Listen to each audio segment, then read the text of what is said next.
Buenos días. Buenos días. Buenos días. Bien, es posible que hoy sea un poco difícil.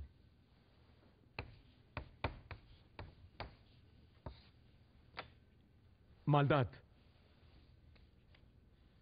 ¿Qué es? ¿De dónde viene? Porque hay maldad en el mundo. No es una pregunta fácil la de ¿qué es el mal? Es quizá la pregunta más popular y difícil que continuamente se les está echando en cara a los cristianos y a la cristianidad. Rara vez he visto que alguien la responda correctamente. Porque la verdad es que esa pregunta debería ser presentada al mundo, no a nosotros. En realidad tenemos muchas respuestas para el asunto del mal. Ahora puede que el mundo no acepte esas respuestas, pero tenemos muchas respuestas para esta cuestión del mal. El mundo no. De hecho, cuando le devuelves esta pregunta al mundo, se quedan sin respuesta. Quiero que veamos las respuestas que obtuvimos de ambos, cristianos y no cristianos, en relación a esto, que es el mal. ¿Qué es el mal? Eso es de lo más difícil de contestar. El mal es un asunto muy malo, así que prefiero no hablar de esto. ¿Qué es el mal? Es tétrico. No. Bueno, ¿qué es el mal? El mal para mí es un mal sentimiento y es hacer algo intencionalmente malo y sentirse bien por ello. El mal representa todo lo malo en el mundo. Creo que donde hay bien, tiene que haber mal. Un niño hambriento es maligno. No él, pero sí que se acueste con hambre. Creo que el mal es la gente que no distingue lo bueno de lo malo y acaba eligiendo al mal. Hitler quiso una raza aria. Eso no es bueno, porque en el proceso se tiene que aniquilar a todos los demás. Los genocidios o asesinatos en masa en la Segunda Guerra Mundial de Hitler, Stalin o Saddam Hussein son malignos todos. No hay forma de que el mundo esté lleno solo de cosas buenas. Es simple. Para mí el mal es el pecado. Nacimos en pecado, así que la propensión al mal es natural. El mal es aquí porque así debe ser, es parte del plan por el momento. Sin el efecto de Dios en nuestras vidas y el efecto de la mesura y la rendición de cuentas, entonces seguiríamos lo que es natural a nuestra naturaleza. No fue el plan original, pero lo es ahora. El mal es algo que no es visto bien por otras personas. El taoísmo tiene una idea que es simple en realidad. El bien y el mal ambos existen. Sin importar qué, debe haber mal para que exista el bien. Si no, pues no habría bien. La gente mira el sendero bueno, recto y estrecho como arduo y aburrido y que no vale. Satanás se envaneció cuando se dio cuenta que podía conocer el bien y el mal. Escogió hacer el mal. Creo que el diablo es muy listo y que ha hecho al mal excitante. Si ven a una película y miran al tipo bueno, es bastante aburrido. El lado oscuro y la trama misteriosa atrapan al espectador. Si miran al tipo malo es apasionante, así que ¿qué sería la vida sin el mal?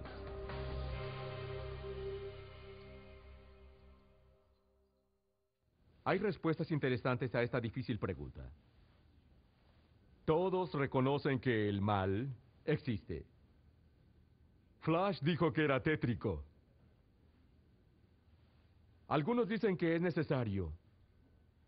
La pregunta sobre el mal no es fácil. Yo no pienso trivializarla desde el punto de vista de las respuestas que tenemos, porque en realidad el verdadero origen del mal es enigmático para nosotros.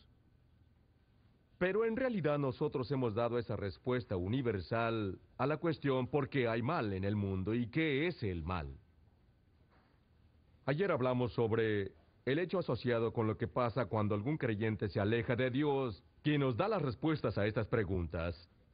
Y al final ustedes quedan en una posición muy difícil para contestar no solo la pregunta ¿por qué existe el mal en el mundo?, sino una pregunta más básica, ¿qué es el mal en sí?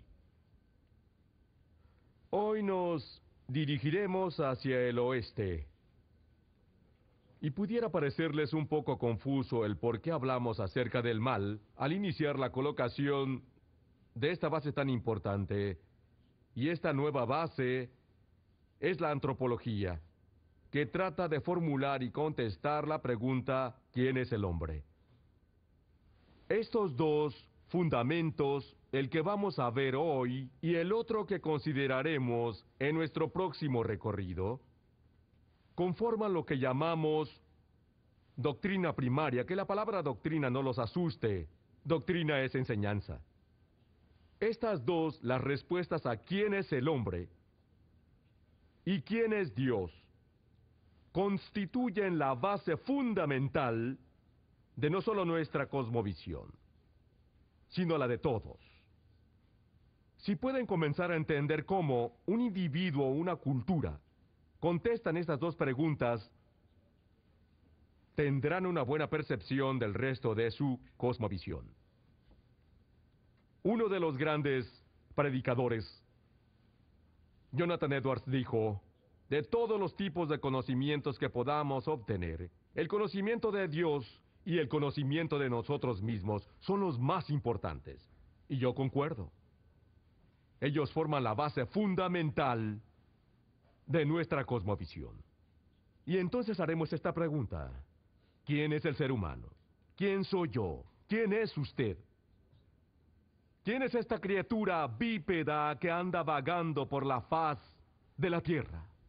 Que tiene ese sentido de identidad y una profunda creatividad. Que tiene una conciencia moral y aún así es capaz de algunas de las maldades más abominables. Que tiene una profunda hambre de relacionarse y a pesar de eso se encuentra muy sola aun cuando se ha concentrado en áreas urbanas con millones y millones de personas. ¿Quién es este hombre? ¿Quién es él?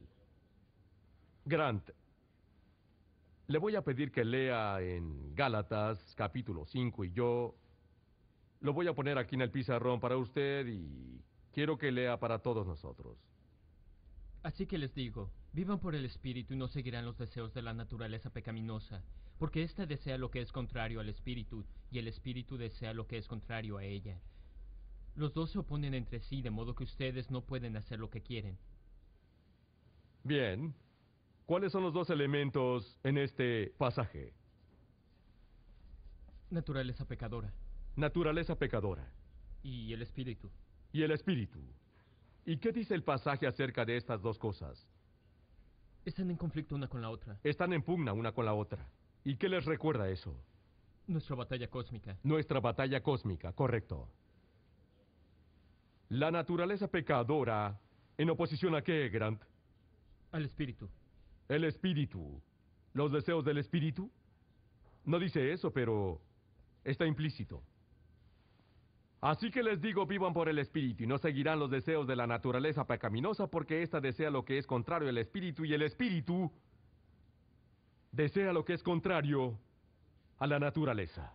Los dos se oponen entre sí, de modo que ustedes no pueden hacer lo que quieren. ¿Es eso cierto? ¿Creen ese versículo? Grant. A menudo tenemos el conflicto. ¿Sí? Sí. ¿Usted hace lo que no quiere hacer? No la mayoría del tiempo. ¿Qué hace la mayor parte del tiempo? Hago lo que deseo hacer. Así que este versículo está fuera de la realidad. No, porque reconocimos que es realidad, que Él es verdad. Sí, si creen que hacen lo que de veras desean hacer, ¿qué significa cuando se dice que no hacen lo que desean hacer?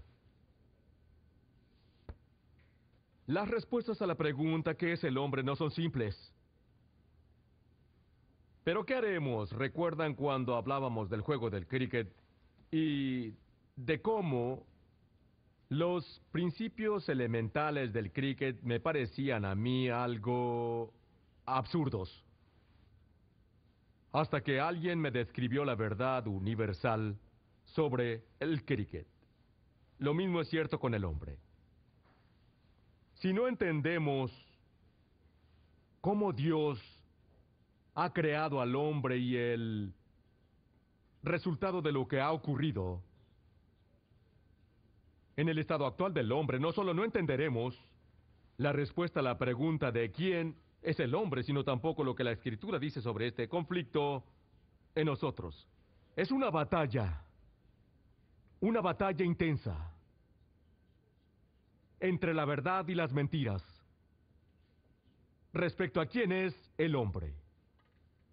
Y yo les digo que descubriremos que es en este recorrido de hoy que vamos a descubrir una de las falacias más perniciosas que le han inventado y atribuido al hombre.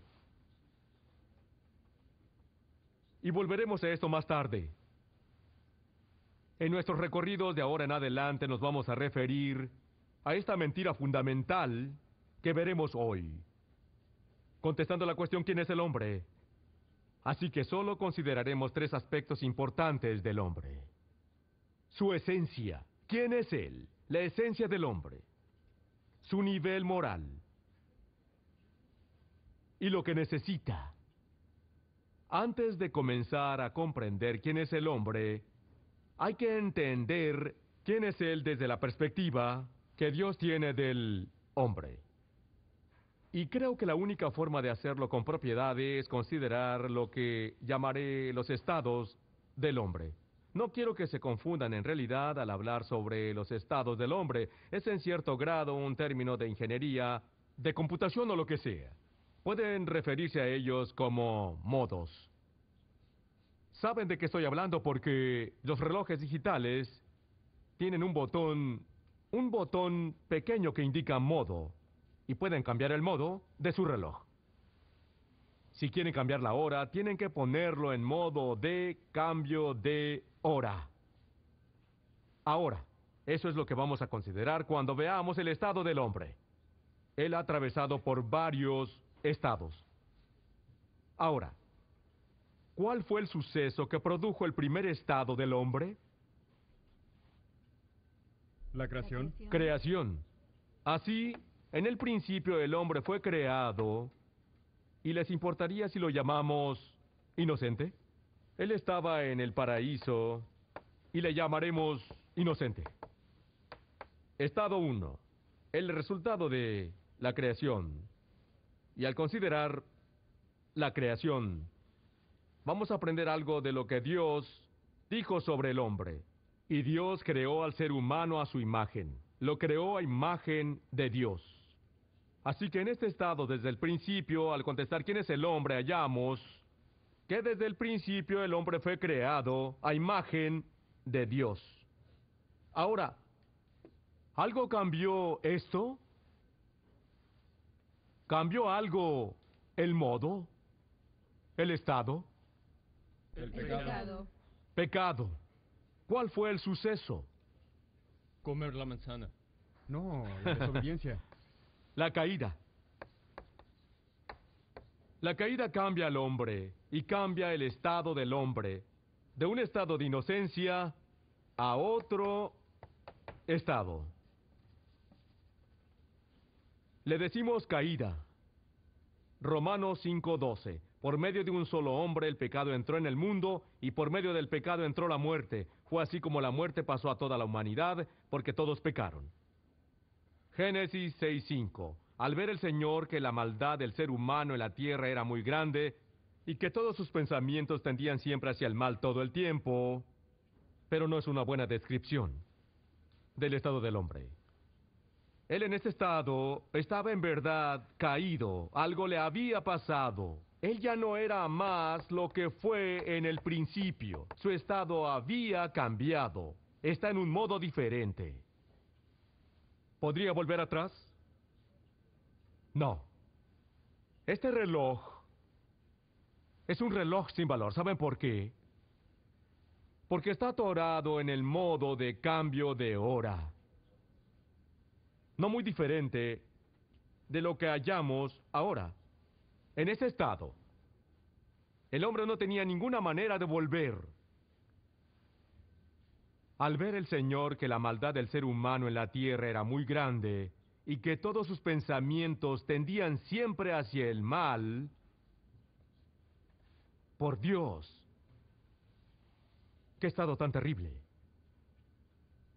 Estos son los adjetivos que la Escritura usa para referirse a este estado del hombre: maligno, muerto, ciego, sordo, perdido, rebelde, sin esperanza, que odia a Dios, desesperadamente débil, hijos del demonio.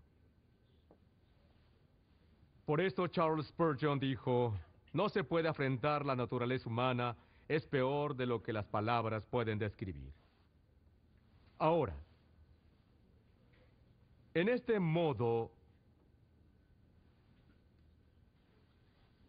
no se puede volver. Hay dos cambios de estado que ocurren en el hombre en este punto. ¿Cuáles podrían ser? Uno es Arrepentimiento. que nos llevará a un nuevo estado del que hablaremos luego. Este es un cambio. ¿Cuál es el otro cambio que ocurrirá? Que muera. Muerte. Sí. Defunción. Hay un cambio del estado que puede ocurrir. Si el hombre en este estado, si está en este estado y se da la transición a este estado, ¿cómo le decimos? Infierno. Es duro hasta decir la palabra, ¿cierto? Infierno. Es el tipo de cosas en las que no nos gusta pensar. Apocalipsis, el capítulo 20, dice: aquel cuyo nombre no está escrito en el libro de la vida era arrojado al lago de fuego. Hebreos 9. Y así como está establecido que los seres humanos mueran una sola vez y después venga el juicio, si el hombre muere en este estado, si está en este modo, y muere, ese es el estado al que va a ir. Pero yo creo que si en verdad hubiéramos creído y entendido lo que esto significa, nuestros esfuerzos de evangelismo podrían ser diferentes. Pero hay otro cambio de estado que puede ocurrir. Caroline, ¿cuál es? Arrepentimiento. Un arrepentimiento, pero ¿cuál es el cambio de estado? Le pueden decir como quieran, puede ser salvación, redención, el arrepentimiento lleva eso, ¿cierto? Pero hay un suceso catastrófico de igual manera que hay un suceso catastrófico en el principio de la creación que nos llevó a este estado. Hubo aquí un suceso catastrófico que nos llevó a este estado. Salvación. Es un suceso catastrófico cuando se está en ese estado. Pero hay otro gran evento al que acabamos de llamar redención. Eso cambia ese estado y nos pone en otro estado. Lo llamaremos redimido. Estado redimido. Y con tu sangre compraste para Dios gente de toda raza, lengua, pueblo y nación. Redimido. ¿Cuáles son las descripciones y nombres de este nuevo hombre? Piensen en estos en contraste a lo que leímos antes. Los redimidos, santos, sacerdotes, los llamados, el pueblo de Dios, nación santa, niños de Dios, hijos de Dios, amados, los que visten túnicas blancas, nacidos de lo alto. ¡Qué increíble contraste! Las características ahora del hombre en este estado, comparado a los adjetivos que se le dan cuando está en el estado decaído, ¡qué cosa tan gloriosa hizo Dios por el redimido! Pero aquí llevamos algo. Llevamos algo que trasciende. ¿Qué es lo que trasciende del hombre en estado de ser inocente al hombre en estado caído? El espíritu. Él aún lleva y mantiene la imagen de Dios. Imago Deo. Es por eso que desde la perspectiva cristiana, aun cuando el hombre esté caído, hablamos de la santidad de la vida humana, porque conserva aún la imagen de Dios. En el estado redimido, también mantenemos la imagen de Dios. Pero ¿qué más conservamos? La naturaleza pecadora. Willy, Naturaleza pecadora. la naturaleza pecadora. Sí. Aún la llevamos y mantenemos esa naturaleza. Y eso nos lleva a este pasaje otra vez, Grant. Así que les digo, vivan por el Espíritu. ¿Qué les pasa a los que son redimidos? Dios pone dentro de ellos su Espíritu. Y así, el hombre en este estado, ustedes y yo, nosotros ahora, ya tenemos el Espíritu de Dios. Y el gozo es el de vivir por el Espíritu. Y no seguirán los deseos de la naturaleza pecaminosa, porque ésta desea lo que es contrario al Espíritu, y el Espíritu desea lo que es contrario a ella. Los dos se oponen entre sí y ustedes no pueden hacer lo que quieren. Ahora no nos está diciendo, Grant, que nunca haces lo que deseas hacer, sino que hay un estado de conflicto interior. La naturaleza pecadora queriendo aún hacer los deseos de su padre, y el nuevo hombre y el espíritu que ya moran dentro de él, queriendo hacer los deseos de su padre, entran en conflicto el uno con el otro. Y ese es el estado en el que estamos. En un estado redimido, sí, pero cargando aún la marca de Adán. Cometimos un error fatal, y no ha sido a causa de falta de entendimiento, sino a causa de un corazón hostil hacia Dios. Hay un hondo arraigo de la psicología del ateísmo en el corazón humano, que crea predisposición en la mente. En nuestra simple humanidad caída y corrupta queremos echar a Dios de nuestra mente, y la conversión no cura esto automáticamente, ni lo piensen. El viejo hombre aún lucha contra la verdad de Dios, y a causa del pecado excluimos las cosas de Dios de nuestra mente. Por el pecado, eso mantiene la constante barrera que nos impide ir en pos de la verdad de Dios. Como creyentes, estamos en lucha con este asunto del mal. ¿Qué significa esto para el ahora nuevo hombre, lleno del Espíritu? Individuo redimido, nacido de Dios, pero que todavía debe seguir viviendo en este estado, con esta naturaleza pecadora y la lucha que hay dentro de él. Esta es la batalla cósmica. Pablo nos habla de esto en Romanos capítulo 7. Escuchen esta agonía. No entiendo lo que me pasa, pues no hago lo que quiero, sino lo que aborrezco. Yo sé que en mí, es decir, en mi naturaleza pecaminosa, nada bueno habita. Aunque deseo hacer lo bueno, no soy capaz de hacerlo. De hecho, no hago el bien que quiero, sino el mal que no quiero. Y si hago lo que no quiero, ya no soy yo quien lo hace, sino el pecado que habita en mí. Si no entienden el estado en que estamos, no entenderán por lo que Pablo clama aquí.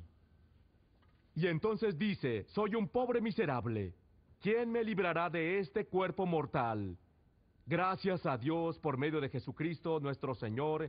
En conclusión, con la mente yo mismo me someto a la ley de Dios, pero mi naturaleza pecaminosa está sujeta a la ley del pecado. Pero nosotros no tomamos eso como un medio para absolvernos de la responsabilidad que tenemos que hacer morir los actos de la carne. Romanos 6 dice, por lo tanto, no permitan ustedes que el pecado reine en su cuerpo mortal, ni obedezca a sus malos deseos. Hay otro gran suceso que ocurre. ¿Cuáles son los cambios de estado que ocurren aquí? Para este estado redimido del hombre. Muerte. Muerte. ¿Y qué pasa al morir? No solo no tengo espacio para dibujar una figura con líneas, pero tampoco sé cómo hacer esa figura, porque no sabemos cómo nos veremos. Pero sabemos esto, que va a ser glorioso. Lo que se siembra en corrupción resucita en incorrupción. Lo que se siembra en oprobio resucita en gloria. Lo que se siembra en debilidad resucita en poder. Se siembra un cuerpo natural, resucita un cuerpo espiritual. Aleluya. cuando seamos removidos de esta vida. Ah, hombre miserable que soy, ¿cuántas veces he clamado esto? No sé ustedes, quizá ustedes no luchan. Veo sus caras, sé que lo hacen. Luchamos ¿por qué? Por el motivo que sea, Dios escogió dejarnos dentro de esa naturaleza por ahora, en este momento. Pero vendrá un día cuando Él nos va a liberar de ella. Y seremos resucitados en gloria incorruptible. Un gran suceso, llamado ser glorificados. ¿Cuál es la visión bíblica del hombre? En su esencia, Él es hecho a la imagen de Dios. Él es dual, es ambos, carne y espíritu. No solo somos materia en el cubo. En su estado moral, Él está caído. ¿Y qué es lo que necesita? Él necesita la redención. Es lo que necesita. Y ahora vamos a considerar la batalla. Si este es un gráfico adecuado de las alegadas verdades que Dios nos dio sobre la realidad de quién es el hombre, entonces, ¿qué es lo contrario a eso? ¿Qué hay al comenzar a considerar la cosmovisión mundana del hombre? Volvamos a nuestro cubo cósmico y consideremos esa filosofía que dice: el cosmos es todo lo que es, lo que fue o será. ¿Qué suponen que hallaremos para contestar a la pregunta ¿quién es el hombre? Si solo vemos en el cubo. Bien, aquí hallaremos la mentira perniciosa sobre quién es el hombre. Corliss Lamont, quien es uno de los primeros voceros del humanismo secular, ha escrito: la no realidad de lo sobrenatural significa, en realidad, que no hay nada fuera del cubo. La no realidad de lo sobrenatural significa a nivel humano que el ser humano no posee almas sobrenaturales e inmortales. ¿Quién es el hombre? El material. El natural. ¿Cuáles son las implicaciones de esto? Si el hombre es solo una bestia material y no tiene nada más allá que apenas las partículas cósmicas evolutivas, entonces, ¿qué deducimos del hombre? ¿Tiene él un propósito más allá del mismo? No. No lo tiene, ¿no es así? ¿Puede tener algún significado en la vida? ¿Tiene libre albedrío? ¿Recuerdan al doctor Provine que habló sobre el tema del libre albedrío? Dijo, no tiene libre albedrío. ¿Es en esencia bueno? ¿Hay algo más allá de la tumba? Cuando muero, muero, Provine dijo. No olviden que cuando habló presentó estas implicaciones.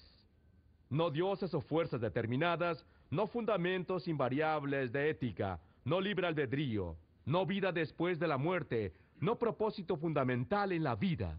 ¿Qué habrían hecho si están en el aula y el doctor Provine dice, el hombre no tiene libre albedrío? Levantaría la mano y diría, ¿tenía que decir eso? Tenía que decirlo. Sin libre albedrío. Él es solo una máquina de causa y efecto en el cubo, respondiendo a estímulos. Y si a él se le ocurre decir que el hombre no tiene libre albedrío, diríamos, fue porque lo tuvo que decir. Y adivinen lo que yo tengo que decir. Tiene libre albedrío. ¿Tengo que decirlo? Según él, tuve que hacerlo. ¿Qué nos queda? No libre albedrío, usted es solo una máquina cósmica de causa y efecto. No tiene significado y no hay propósito en la vida. ¿En qué estado lamentable nos deja esto? Paul Kurtz, quien es otro de los líderes en proponer esta cosmovisión formal, usando las poderosas herramientas críticas del análisis científico y lógico, el hombre moderno ahora reconoce que el universo no tiene un significado o propósito humano especial y que el ser humano no es un producto especial de la creación. ¿Cuál es su fuente de la verdad? ¿En qué se está basando para contestar quién es el hombre? La La ciencia. ciencia. La ciencia. ¿Y qué es eso? Examinar lo que hay en el cubo para dar respuesta a quién es el hombre. Para hallar la verdad universal al solo examinar el material en el cubo. No sé si recuerdan la primera vez que ustedes vieron esto, y yo estoy seguro de que lo han visto, porque no se puede acudir a la escuela en Estados Unidos sin ver en sus libros de texto de biología los embriones de Haeckel. Recuerdo la primera vez que los vi, y la razón de no olvidarlos es de hecho que sigo sintiendo las mismas náuseas en mi estómago, porque cuando los vi, comencé de inmediato a creer que la evolución era cierta. Y entonces tuve esa crisis dentro de mí. Adivinen qué. Sabemos que son falsos. Que fueron dibujados para hacernos creer que la teoría de la evolución es cierta. Lo pueden ver por los embriones. Pero ¿cuáles son las implicaciones? ¿Qué significa para el mundo? ¿Cómo responder? Newkirk, presidente de las personas para el tratamiento ético de los animales, dice: una rata es un puerco, un can, un chico. No somos distintos a una rata o puerco. ¿Cómo serlo? Somos producto de la materia en el cubo. No hay diferencia entre nosotros. Linkola aún va más lejos al decir que les tiene más simpatía a las especies de insectos en extinción que a los niños que están muriendo de hambre en África. ¿Nos disgusta esto? No debería. Si una rata es un puerco, un can, un chico. Entonces, ¿por qué no preocuparnos más por una especie de insectos que está en peligro de extinción? Hay muchos seres humanos. Si muchos están muriendo de inanición, no es gran cosa. David Brown, quien encabezaba el Sierra Club, dice: mientras que la muerte de hombres jóvenes en la guerra es desafortunada, esto no es más serio que la mano del ser humano en las montañas y áreas vírgenes. Nunca entenderán el movimiento ambiental radical de nuestra cultura de hoy si no entienden la mentira perniciosa de quién es el hombre. Ahora, no me juzguen mal. Debemos ser los ecologistas más grandes en el mundo. ¿Por qué? Porque entendemos quién lo creó. Y entendemos que Él nos dio este mandato y este privilegio de ser sus jardineros. Pero al comenzar a ver al hombre solo como un producto de la materia en el cubo, no diferente de un insecto, de repente empezamos a hacer todo de una manera muy radical. Paul Kurtz dice: si el hombre es un producto de la evolución, una especie entre otras, en un universo sin propósito, entonces la opción del hombre es vivir para él mismo. Y eso es lo que estamos haciendo. Viviendo para nosotros. Clarence Darrow, se acordarán que fue el abogado que alegó la evolución en el juicio de Scopes. Es interesante la perspectiva de Clarence Darrow sobre el propósito del ser humano si solo ven al hombre como un producto de la materia en el cubo. Él dice: el propósito del ser humano es como el propósito del renacuajo, culebrar tan lejos como pueda sin morir o aferrarse a la vida hasta que la muerte se lo lleve. ¡Wow! Este es un gran propósito de la vida, ¿cierto? ¿No hace que quiera saltar temprano de la cama, Joshua? Y decir apenas si puedo esperar para levantarme esta mañana y ver cuán lejos puedo llegar. Esto sí que te hace saltar de la cama. Debería sorprendernos que tanta gente se esté suicidando.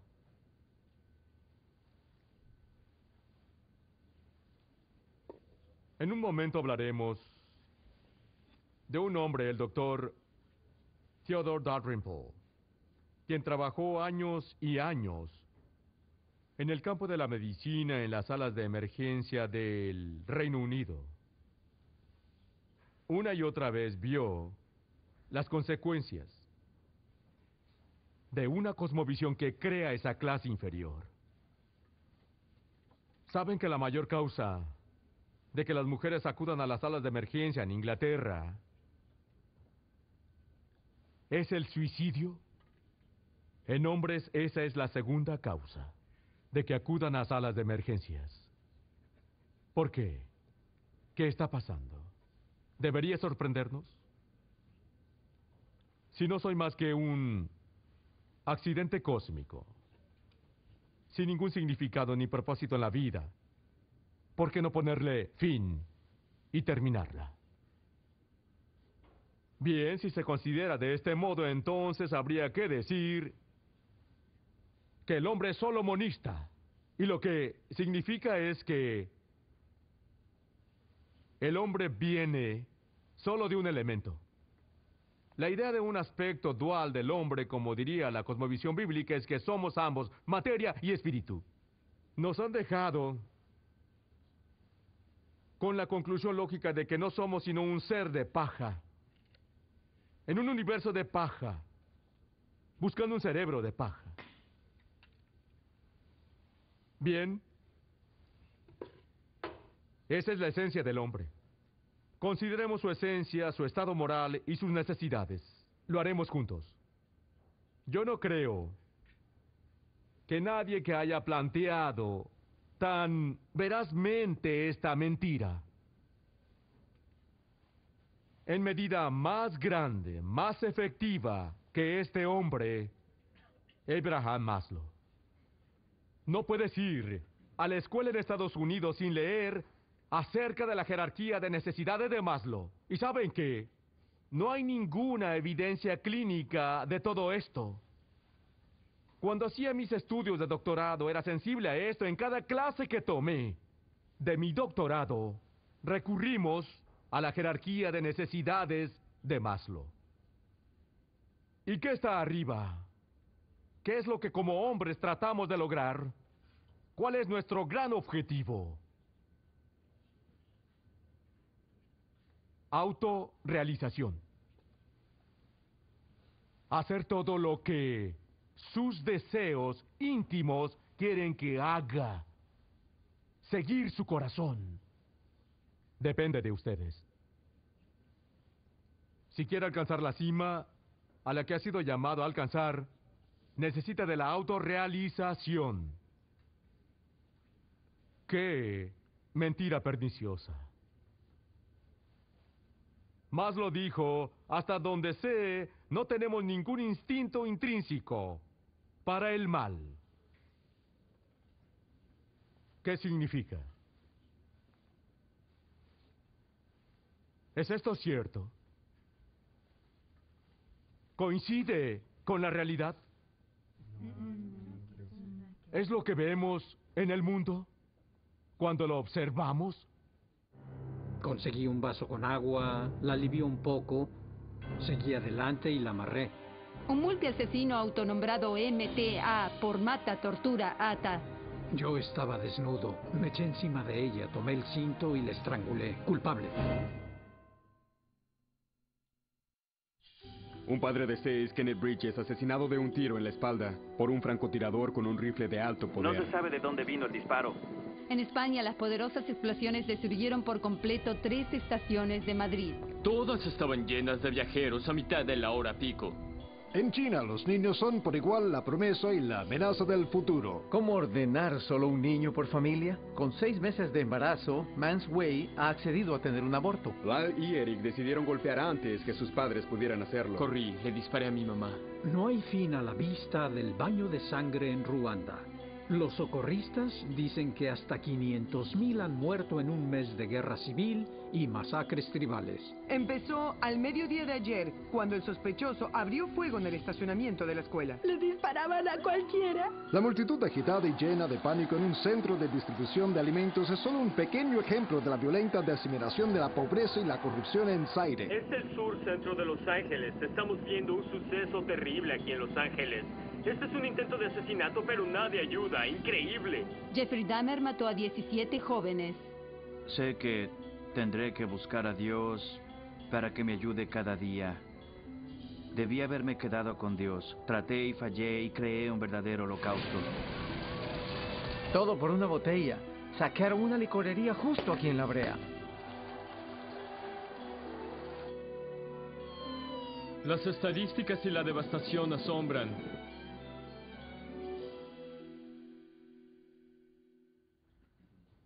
Tal vez les extrañe porque puse aquí esta silla. A veces miramos no solo el rostro de Dios, sino también lo que pasa a nuestro alrededor.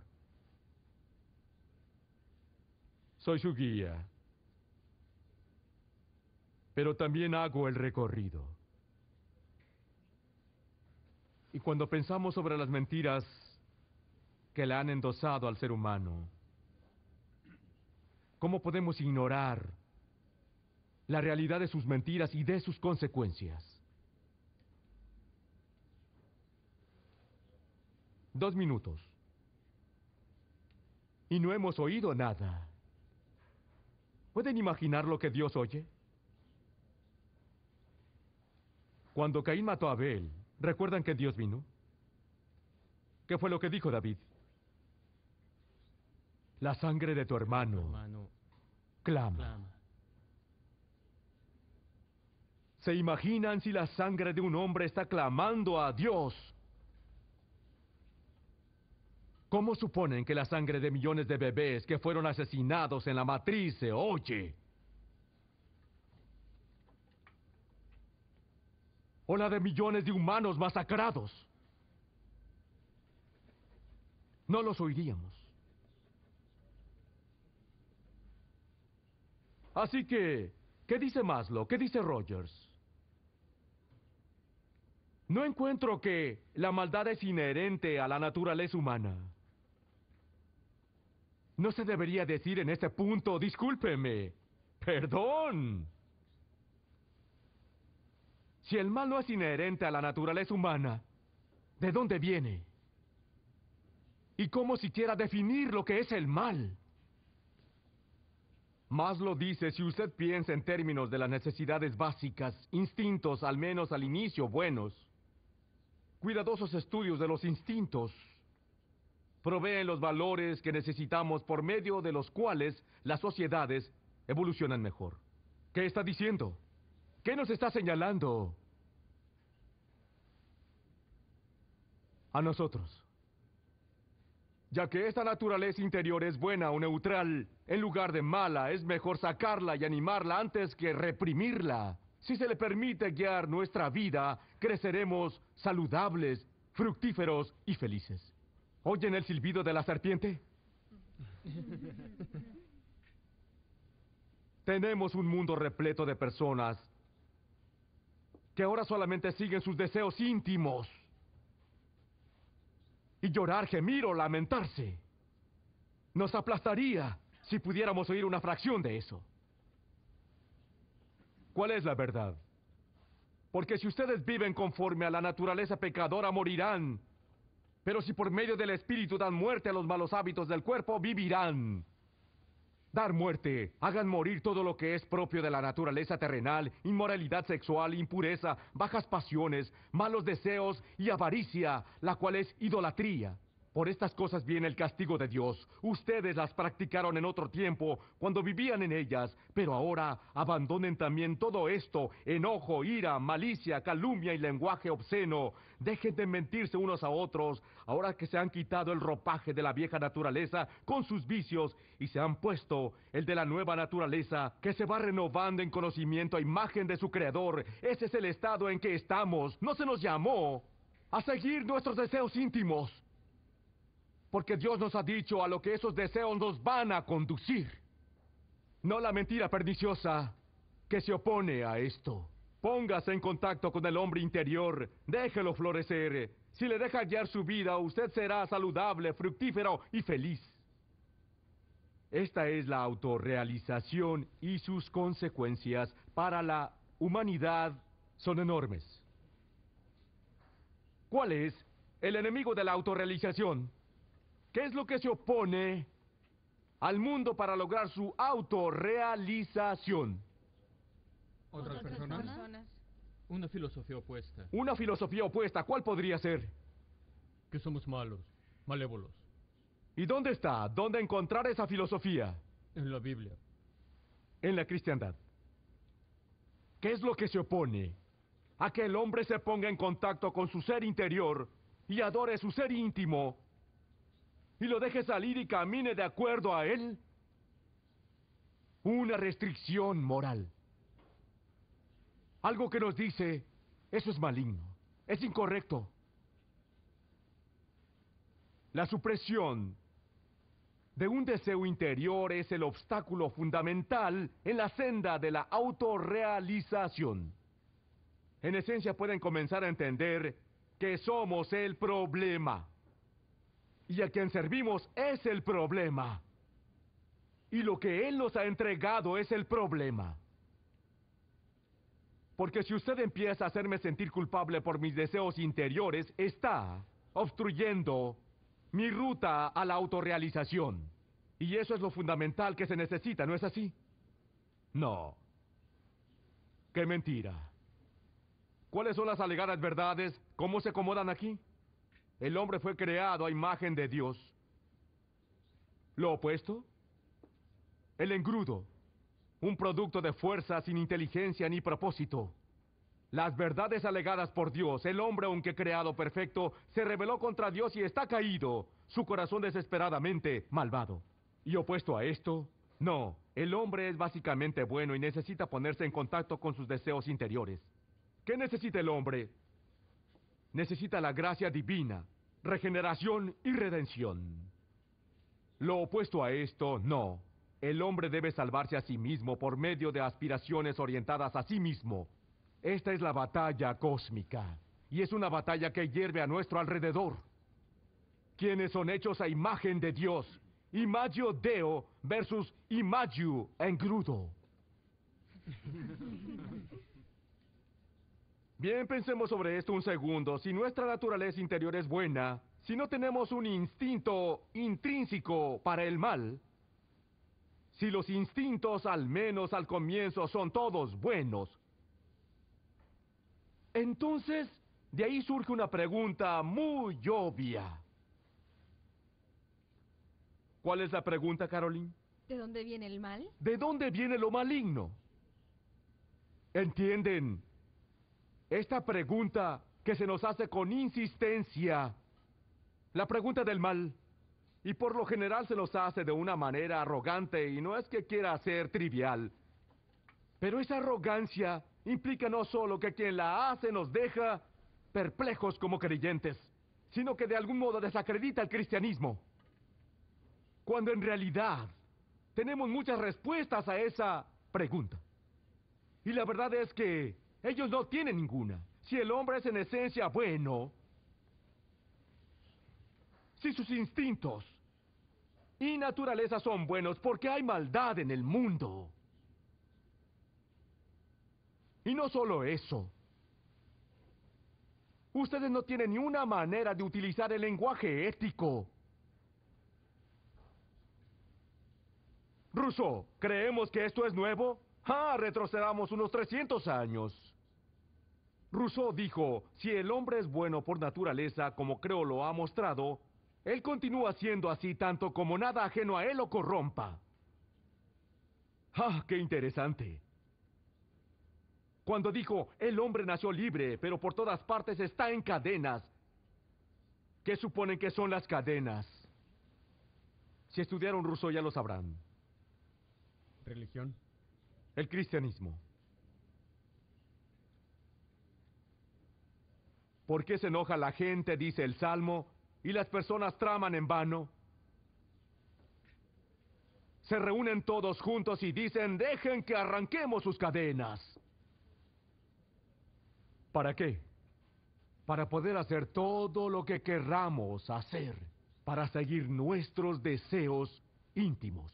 Carl Rogers dice, de mi parte, a pesar de que conozco bien la increíble cantidad de conductas destructivas, crueles y malevolentes en el mundo de hoy, desde las amenazas de guerra hasta la violencia sin sentido en las calles, no encuentro que esta maldad sea inherente a la naturaleza humana. hallarán que ellos luchan para contestar esta pregunta y se meten en algunas respuestas interesantes. En esta parte, en la clase del Dr. Rogers, podrían preguntarle, disculpe, ¿qué quiere decir con increíble conducta destructiva, cruel y malévola? ¿Qué significa? Se oye como la supervivencia de los más fuertes. ¿Le llaman a esto maldad? No hay bases para llamar algo bueno o malo dentro del cubo. Es solo la materia en él. Si el mal no viene de la naturaleza humana, entonces ¿de dónde viene? Bien, el mundo lo contesta así. La gente enferma está hecha por una cultura enferma. La gente sana probablemente está hecha por una cultura sana. ¿Alguna pregunta? ¿Cuál es? ¿Quién crea la cultura enfermiza? Sí, ¿quién inventa la cultura? ¿No inventa la gente la cultura? Carl Rogers, la experiencia me lleva a creer que las influencias culturales son el mayor factor en nuestros comportamientos malévolos, aunque no tiene bases para utilizar el lenguaje de malévolo. Él y el mundo tienen que responder diciendo que es algo extraordinario lo que trae el mal, no el hombre, ya que es en esencia bueno. Por eso vivimos en una cultura de culpa, constantemente. ¿Ven los disturbios callejeros? Cuando no hay autoridad. ¿Por qué? Siempre apuntan hacia algo o alguien, siempre culpan a alguien más. Y esto trae otra pregunta interesante. Yo la llamo el sentirse mal sobre una pregunta maligna. Contesten. Levanten la mano y contesten. ¿Por qué el mal les molesta? Cuando alguien les lanza esta pregunta con esta mentalidad de carta triunfante, te he destruido a ti y a tu visión cristiana. Digan por qué el mal les molesta. Porque no deberían molestarse por el mal. Para sobrevivir en este mundo del más fuerte, debería haber sido seleccionado ya.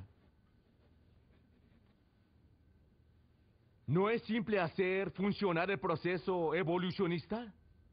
¿Cuánto más supone que sobreviviría un cachorro de león si se siente mal por atacar a una cebrita? No mucho tiempo.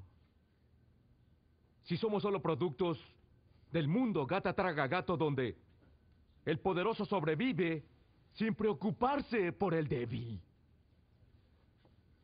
De hecho, la responsabilidad del poderoso es destruir al débil. ¿Por qué sentirse molestos por el mal? ¿De dónde vino esa cosa? Benévola. ¿Qué empezó a asumir la cultura cuando se desconectó y alejó de Dios? Aislándose a la respuesta universal a la pregunta, ¿quién es el hombre? Bueno, el hombre por naturaleza es bueno. La salud mental y la felicidad vienen de la autorrealización, ponerse en contacto con lo bueno de uno mismo. Y las instituciones sociales acaban siendo las villanas.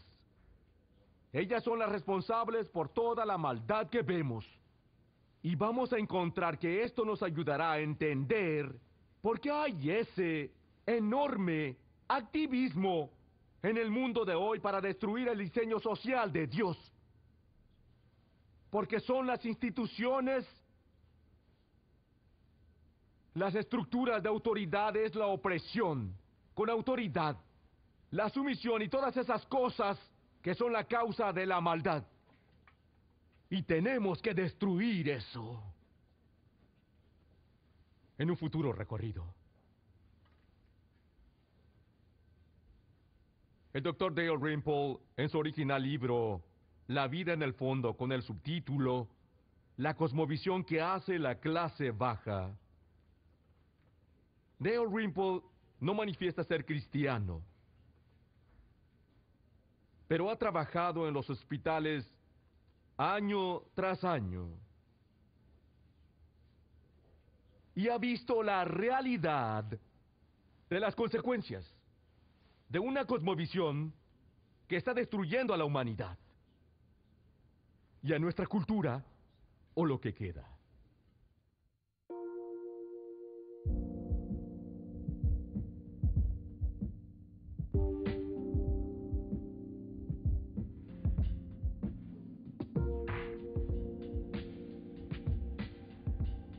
La idea de Rousseau era que todas las imperfecciones del hombre son imputables a causas sociales y que el hombre por naturaleza es bueno y que si uno se deshace de todas las artificialidades que hay en la sociedad y el hombre regresa a su estado natural, él podría ser muy bueno. Claro que es una idea muy conveniente porque significa que todo lo que hay que hacer para ser bueno es ser uno mismo. Y ya que su ser verdadero está haciendo en realidad exactamente lo que usted quiere, exactamente lo que quiere, se convierte en virtud. Un paciente me dijo, tuve que matarla, doctor, o no sé qué podría haber hecho. Y lo que realmente quiso decir con ello es que a menos que él se expresara a sí mismo, a menos que él dejara salir sus emociones, en este caso matando a su esposa, le pasaría algo realmente terrible. Así que la mera muerte de su esposa no fue muy importante comparándola con lo que quizás le hubiera sucedido a él si no la hubiera matado. Y en realidad, como le digo a mis pacientes, usted no necesita encontrarse sino perderse a sí mismo. Usted requiere de algo que lo trascienda a sí mismo para hacer su vida significativa. Y eso es imposible si constantemente se refieren a su persona como el único fin y objeto de toda su existencia. Y creo que en realidad Francis Bacon lo dijo en un ensayo, dijo, es un pobre centro de la vida del hombre, uno mismo. Vean que nadie les tome cautivos por las filosofías huecas y engañosas que dependen de la tradición humana y los principios elementales antes que en Cristo. El mundo a su alrededor siempre les está llamando a un sistema de creencias que dice que todo depende de ustedes. Y si quieren en verdad ser felices, deben seguir su propio libreto. Deben seguir sus propios deseos, sus propias necesidades internas. ¡Qué perniciosa mentira! Padre, reconocemos cuán seguido nos han hecho cautivos por la idea de que todo se trata de mí mismo. Se trata de mí y de obtener lo que quiero.